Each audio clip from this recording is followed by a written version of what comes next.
un mois entier dans l'année, était réservé à la déesse et consacré à des bacchanales pour célébrer l'Artémis d'Éphèse. Des pèlerins venus de tout le monde grec venaient assister aux fêtes orgiaques et aux rituels initiatiques donnés en son honneur. C'est dans ce contexte empreint de paganisme que l'apôtre Paul commença à prêcher l'Évangile.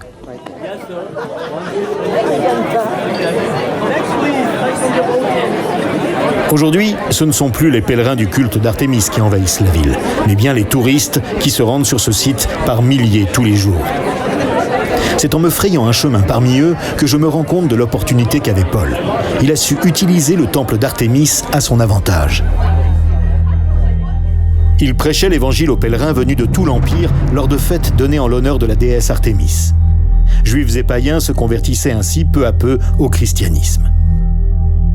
Et donc la déesse d'Artémis à Éphèse, elle se heurte à Paul qui vient prêcher finalement la foi en Jésus de Nazareth, en Jésus-Christ. Donc évidemment, la différence entre les deux types de cultes et les deux finalités est quand même assez forte.